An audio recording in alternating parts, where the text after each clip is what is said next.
Thank you, and hi, everybody.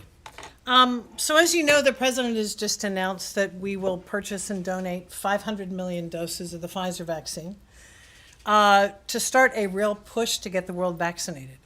This is, I think, American leadership at its best, and it is part of a broader plan that includes the 80 million doses that we are sharing that the president's already announced, and efforts to get producers to produce more supply this year, even as we invest in local manufacture in a number of countries that we think can bring more vaccines online by the end of the year. It's our very strong view that given the lack of coverage around the world, it was absolutely critical to make a big move like this to get more vaccines into the system as quickly as possible. These vaccines will become available as of August, even as we are pushing out the 80 million doses that have already been announced. As you know, the president is going to be in the G7 summit. We've been working closely with our allies for the last several weeks on this and look forward to further announcements at the summit itself. Happy to take any more questions on this. I think I would simply say, as somebody who has worked on a lot of viruses in my life and this pandemic since it started, we think this is going to be a game changer in finally starting the flow of vaccines around the world in order to bring this pandemic to an end. Saeed. Yes. Yeah. Thank you. How would you prioritize? I know, no one country is more needy than Right. the other and so on. How would you prioritize and distribute these vaccines around the world? Right. Of the 500 million new vaccines that the president just announced, as you rightly suggest, there is need everywhere. So these are going to be allocated to the 92 COVAX AMC countries, advanced market commitment countries, and countries in the African Union. That's a total of approximately 100 countries. These are the lower income countries that it's harder for them to procure vaccines on the market and to self-finance. And we've got real problems with undercoverage of vaccines in those countries. So that's the universe of countries to which the 500 million vaccines will go. Mike. I just want to make the 4 billion versus 3.5 billion clear. So U.S. had committed $2 billion through COVAX and then said there would be another 2. And then when it comes to the 500,000 doses, the cost was set to be 3.5. So is that 3.5 as part of that 4, or is it on top of it? Yeah, we're entering into the final stages of the contract now, and the funding will come out of already appropriated funds. And as we get it finalized, I'd be happy to go through that with you. Right. And on Latin America, I'm just wondering if you will be directing doses to specific countries in Latin America, or you will allow COVAX to do so. Yeah, so there's two flows of vaccines in addition to those vaccines that will come through COVAX on the basis of our financial support. There are the 25 million first tranche of the 80 million, and then these 500 million.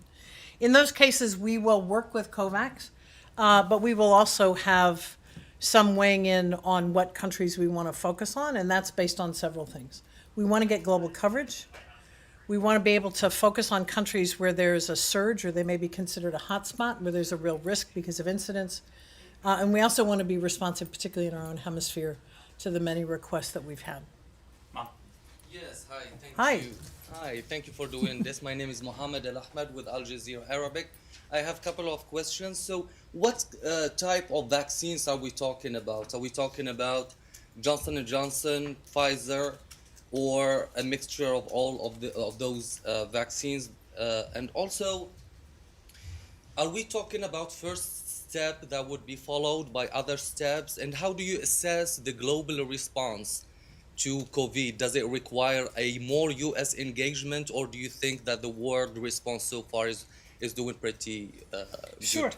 So on your first question, the doses that we are sharing from our national supply, so that's the 80 million doses, those are a combination of J&J and Moderna. And then the 500 million that the president just announced are Pfizer. Okay. So that's your answer there.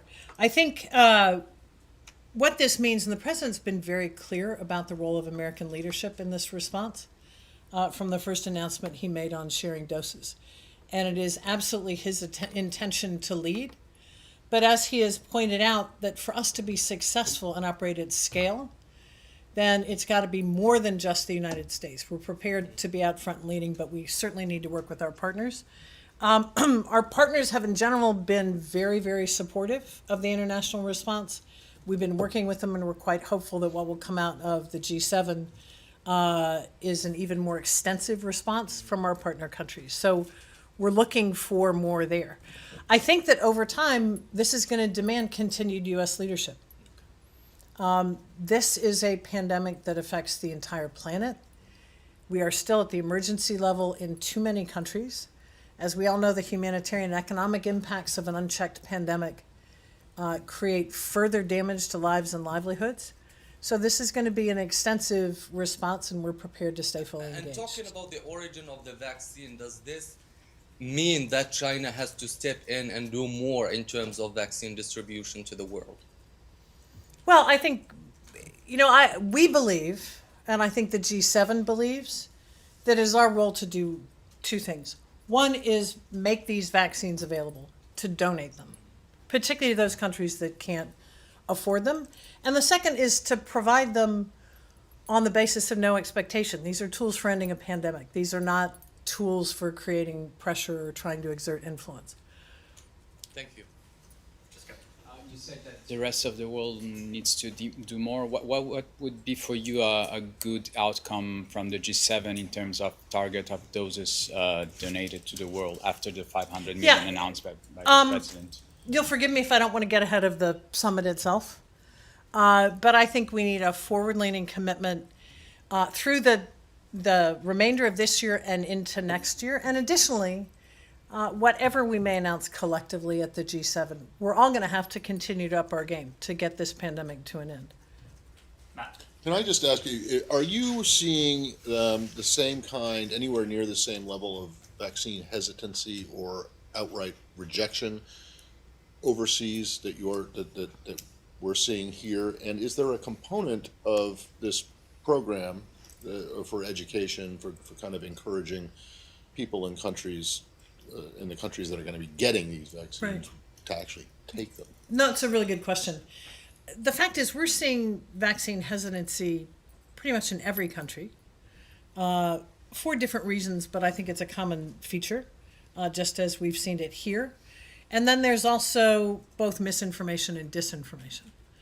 And in its role in the humanitarian global health response, the U.S. Agency for International Development, USAID, has programs that are for, among other things, vaccine readiness. So how do you get a country really ready to implement? And part of that programming is to work with local trusted interlocutors, to work with local journalists, to work with others, to try to get information out there, just as we have done here, about the safety and efficacy of vaccines, so that we can make sure that as many people as possible are vaccinated. Right, but that's USAID. I'm talking about in the G7 context. Is there something something similar that's going to be attached to this? I think what you can assume is attached to this is all the G7 members are involved in the provision of assistance that supports delivery, right? Supports delivery and distribution. So supported delivery is that would include education and that kind of thing? In most cases, yes. I can't speak to every member of the G7, but that's something that countries themselves are very focused on, because they want to make sure they get the coverage that is going to protect them for the long term. Take a couple more questions. Can I just follow up? I'm curious about the decision making behind which countries are getting these, and you said you'll be focused on countries where there's a surge, and of course, Western Hemisphere. But I am wondering if countries that China has already given vaccines to, are you looking at that at all as you game out, decide where the U.S. is going to be giving these vaccines to? Yeah, I'd say two things. The reference to Latin America and so on, we have two streams of vaccines, right? We have the 80 million doses, with the 25 we're in the process of moving. In that, we have looked very much at global coverage, at being responsive to surges, but also to the requests of our friends and neighbors. In this 500 million dose allocation or contribution, we will work with COVAX on that, and our goal here is coverage, is to get the kind of coverage that's needed. There's methodologies that you can use to figure out how you narrow the scope and the opportunity for the virus to replicate and mutate. We'll be taking those things into consideration. We will be looking at countries whether they have supply or not, whether they can add a particular kind of vaccine. So there are going to be a number of considerations that we'll put in place along with COVAX and countries in the regions to make sure we got the smartest allocation. Michelle? Follow up real quickly on that. There's been criticism on the right about this administration working too much with multilateral institutions or groups like the WHO, which just has Syria now on its board. I just wonder how you counter that. Why does it make sense to work through these international Yeah, organizations? I'd say a couple things. And some of these allocations out of the 80 million, we're going to do bilaterally. But COVAX is built on a platform, the Global Alliance for Vaccines, which is something the United States and both parties in Congress have supported for almost 20 years. It's the main provider of childhood vaccines around the world. It was the provider of the vaccines in outbreaks of Ebola in the Democratic Republic of the Congo. So it's a known entity. That's number one. Number two, we think it's quite important, in addition to whatever we might do bilaterally, that there be a multilateral commitment in this as well, that the world is standing together to say we're going to end this pandemic. And organizations like COVAX are critical for that. Similarly with WHO. We can always look at improvements in organizations, but we need these international institutions to solve global problems. And so it's certainly our intention to do what we can multilaterally, but also act bilaterally. Cool. Forgive me if you addressed this already and I missed it. You said the vaccines will become available in August. Can you talk about the timeline from August for them getting into arms around the world?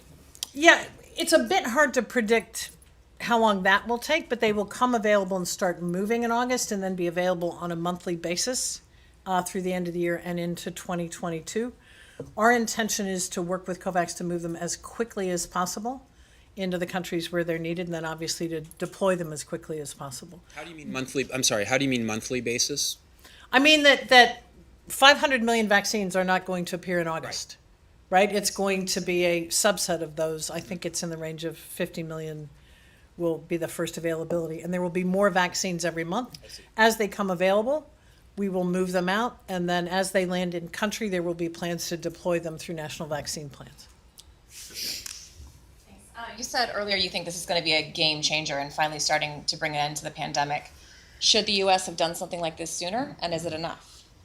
Well, I think there's more for the world to do. There's no question. And I think that, look, I as an American citizen am enormously grateful for what the president has done to bring the pandemic under control in this country, and that's his first and his primary obligation. But he's been very clear since the start that once there was a level of comfort with where we are with the pandemic in the United States, we would immediately turn to leading on the global stage, and he's done that. And I'd remind you that one of his very first moves was the provision of $2 billion to COVAX to move that forward. I think all of us are going to have to continue to stay on the case. As the president has said, we're going to continue to lead on this. We will continue to do more. We're going to expect and work with our allies and others so that they do more as well. But I think we're in this for the long haul. Abby? Apologies if I missed this as well, but is there any specific effort or attention being made to help refugee populations, particularly in refugee camps where COVID-19 has obviously been Yes. such a problem? Yeah, we've got a focus on that in two ways. Through the State Department and our Bureau of Population, Refugees, and Migration, we are providing assistance that is targeted towards refugees and the impact of the pandemic on those populations. As well, there is what's called a humanitarian buffer available so that there are ways to reach, say, refugee populations in a given country. So that is something that between our international partners, the State Department and USAID, we're focused on those disenfranchised populations that are hard to get to. So yes. Let's take a final question in back. Yeah, hi, good afternoon. It's Sebastian Fest from Infobay, Argentina. Would like to know whether there was any reflection in the government about giving some vaccines to Venezuela, even knowing the big political differences between both countries. I think our view has been that vaccines need to be available to citizens everywhere if we're going to end a pandemic. Whether or not we are the ones that provide them is a different story. So I can't speak to the specifics of that, but I do think in principle, it's our view that vaccines need to be made But there available was everywhere. no debate. This was not even an idea. I mean, there was no debate. I'm not going to go into what the internal discussions have been about how we allocate vaccines, but to tell you where the guardrails are. One is that we think vaccines need to be made available everywhere. And as the United States, we're going to do everything we can to maximize coverage.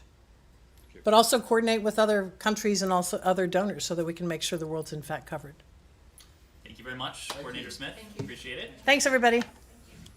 Please come back anytime.